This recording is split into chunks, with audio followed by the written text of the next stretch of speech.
بسم الله. هنحط شويه بشويه. شايفين بقى الفوران ده؟ هو ده المطلوب، هيخلي الكحك معاكي ناعم ودايب دوب. هحط شويه شويه.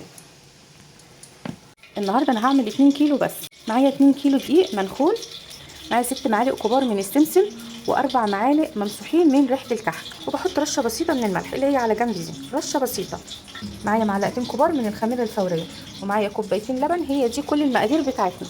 حطيت انا 5 كوبايات من السمنه وسيحتهم على البوتاجاز. انا مش عايزاها تغلي، انا عايزاها تسخن بس تسخن كويس، غليان لا. هحط على الدقيق السمسم وريحه الكحك والملح، وهقلبهم كويس جدا. معلقتين سكر كبار بالمعلقه بتاعه الاكل. هنيجي بقى هنا على الدقيق هنرجعه كده لورا عشان هنجيب السمنه بتاعتنا.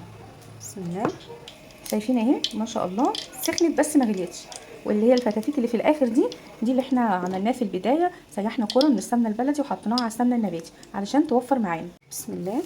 هنحط شويه بشويه. شايفين بقى الفوران ده؟ هو ده المطلوب، هيخلي الكحك معاكي ناعم ودايب دوب. هحط شويه شويه واقلب كده. بسم الله. شويه شويه. هفضل اقلب فيه كده لحد ما يبرد معانا، وفي نفس الوقت اشرب السمنه في الدقيق والمكونات. مش هحط ايدي دلوقتي خالص الا لما تدفى شويه.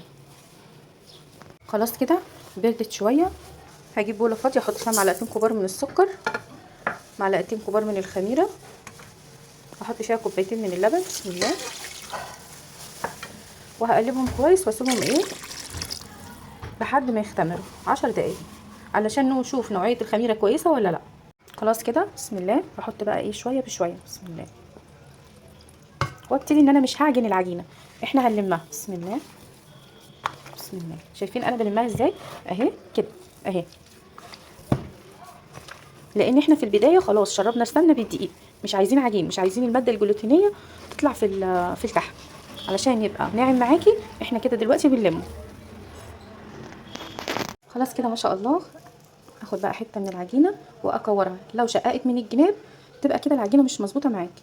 اهي عملتها كوره صغننه، خدت حته صغيره اهي.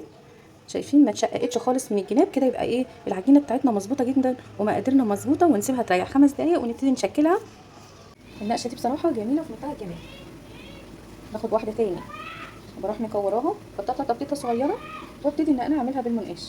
انا عندي الطباعه بس بصراحه بحب اشتغل بالمنقاش، بحس ان هي بصراحه محتفظه بالنقشه بتاعتها. التخمير هيقعد ربع ساعه مش اكتر، لان احنا مش عايزينه يخمر قوي، وبيستوي على درجه حراره 180. خلاص كده بسم الله ما شاء الله خلصنا ال2 كيلو، وبسم الله ما شاء الله عمل حبة حلوين. تعالى بقى موريلكم ما شاء الله ناعم جدا ودايب دوب. عملتيه بسمنة بلدي، عملتيه بسمنة نباتي، عملتيه باي نوع انت حباه، هيطلع معاكي بنفس الطريقة دايب دوب وفي منتهى الجمال. انزلي حطي لايك والاشتراك. باي باي.